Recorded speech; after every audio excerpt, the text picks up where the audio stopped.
चालाकी के नियम समझने के लिए विश्व की सबसे powerful book the 48 laws of power में से हम निचोड़ निकालेंगे शक्तिशाली इंसान बनने के नियमों को समझने के लिए। ये कुछ मिनट्स आप जो इस वीडियो में देने वाले हो ये जिंदगी भर आपके काम आने वाले हैं, तो कान के साथ में ध्यान भी लगाओ। शुरू करते हैं। आयरन मैन मूवी के एक सीन में एरोप्लेन ब्लास्ट होने की वजह से 13 लोग आसमान से गिर रहे होते हैं और अपना hero Tony Stark Iron Man के सूट में उड़ते हुए उन्हें बचाता है जो नीचे गिर रहे हैं।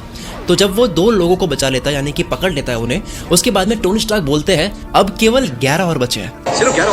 सिर्फ 2 बचाने के बाद एटीट्यूड बोलता है कि 11 और बचे हैं, जैसे मानो 11 बचा करके बोल रहे हो कि 2 ही बचे हैं। Positive attitude. दूसरे सीन में एक एआई रोबोट होता है जिसका नाम होता है जारवेस, और जारवेस को काम दिया जाता है एक हथियार को समझने का। टोनी स्टार्क रोबोट से बात करते हैं, कहते हैं कि क्या स्टेटस है, कितना समझ पाए हो। तो रोबोट रिप्लाई में कहता है इसके कुछ हिस्से मुझे समझ में नहीं आ रहे हैं। तो टोनी सर वहां पर नाराज ना होकर कहते हैं यानी कि कुछ समझ में आ रहे हैं। इसे बोलते हैं पॉजिटिव साइड को देखना, समझदारी से चीजों को देखना। एक बार टोनी स्टार्क को आयरन मैन के सूट को लेकर के कोई बोलती है कि तुम्हारा ये भद्दा धातु का सूट भंगार में बिकेगा, तो टोनी स्टार्क ने फट से जवाब दिया हाँ यही तो मेरा प्लान है। दूसरा होता तो लड़ता चिढ़ता या बहस करता। इसे बोलते हैं समझदारी से खेलना। अगर आपने शाहरुख खान के इंटरव्यूज देखे हो तो आपको पता होगा, यूट्यूब पर अगर आप शाहरुख खान की ठग लाइफ को सर्च करोगे आपको मिलेगा कि वो कितनी चालाकी से उसी वक्त बिना रुके उल्टे सवाल करने वाले को ऐसा जवाब देता है कि सामने वाले की बोलती बंद हो जाती है। कि कार सिर्फ कार है, कला हमारे पास है इसलिए हम कलाकार हैं। सुपर बोला ना मैंने, सुपर बोला। हमें वो लोग पसंद है जो टफ कंडीशन में भी कूल बने रहते हैं, जो पॉजिटिव साइड को देखते हैं, जो पॉजिटिव एटीट्यूड रखते हैं, जिसका सबसे बड़ा एग्जांपल है मनी हाइस्ट के प्रोफेसर, जिससे हम सब इंप्रेस हुए हैं उनके टफ कंडीशन में भी स्मार्टनेस को आजमाने को लेकर। इंसान क्या चाहता है? इंसान पावर चाहता है, सत्ता चाहता है, शक्ति, अपना दबाव बनाना चाहता है, और पावर मिलती है समझदारी से, चालाकी से, होशियारी से। ओझा सर कहते हैं राजा बनने के लिए बस एक ही चीज का विकास जरूरी है, समझदारी। मैं आपको इस वीडियो में शक्तिशाली बनने के ऊपर विश्व की अब तक की सबसे powerful book the 48 laws of power में से मेरे कुछ फेवरेट लॉज बताने वाला हूं। शुरू करते हैं। पहला law, always say less than necessary. जरूरत हो उतना ही बोलो। मेरी फेवरेट मूवी जॉन विक में जॉन बहुत कम बोलता है, पर जब भी वो बोलता है सुनने के लिए कान खड़े हो जाते हैं।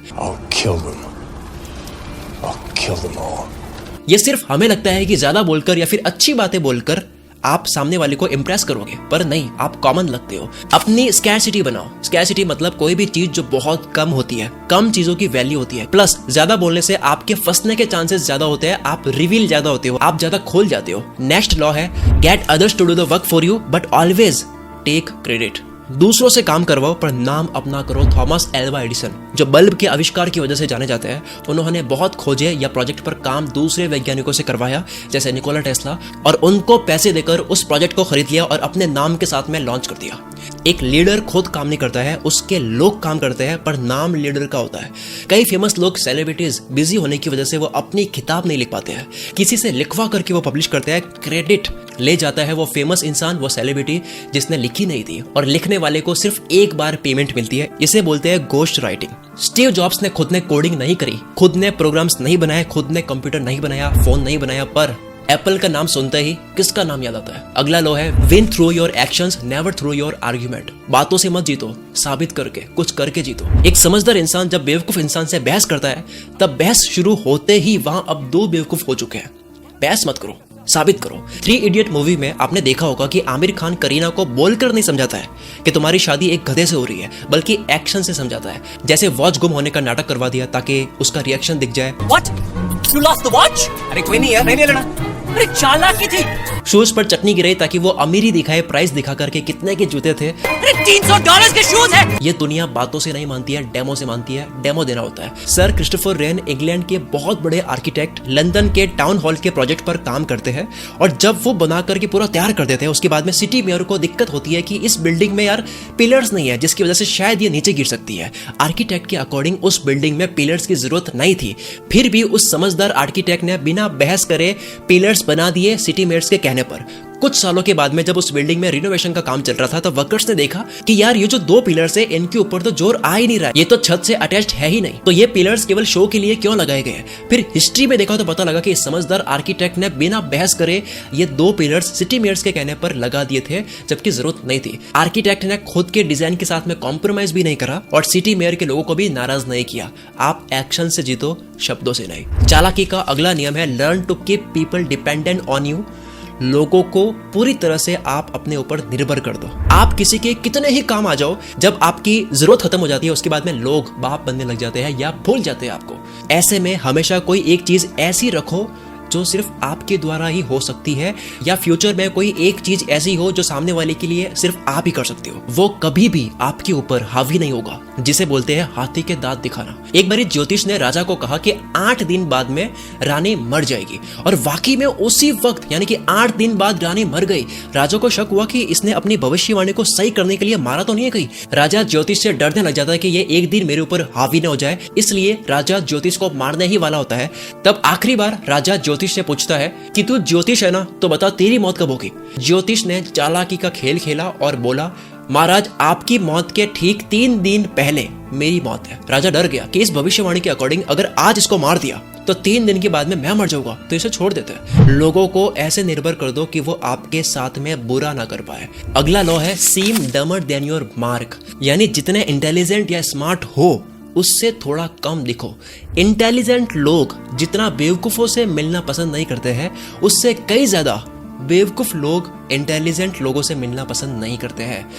एवरेज और मीडियोकर लोगों की स्मार्ट लोगों से कभी नहीं बन सकती। लोग डरते हैं अपने से इंटेलिजेंट और स्मार्ट लोगों से। प्रशिया में एक राजा का राइट हैंड बिस्मार्क को ऑस्ट्रिया देश से एक एग्रीमेंट साइन करवाना था, जो प्रशिया के लिए काफी फायदेमंद की डील थी, बट उस डील में ऑस्ट्रिया का कोई फायदा नहीं था, तो वो साइन क्यों करेगा। अब ऑस्ट्रिया के किंग काउंट ब्लोमी ताश खेलने के बहुत शौकीन आदमी थे। वो किसी भी आदमी के नेचर और कैरेक्टर के बारे में पता लगा सकते थे कि वो कैसा आदमी है, सिर्फ उसके साथ में ताश में क्वींस गेम खेलने के तरीके से। और ये बात बिस्मार्क को पता थी। अब क्योंकि बिस्मार्क को एग्रीमेंट करवाना है तो चाल देखो।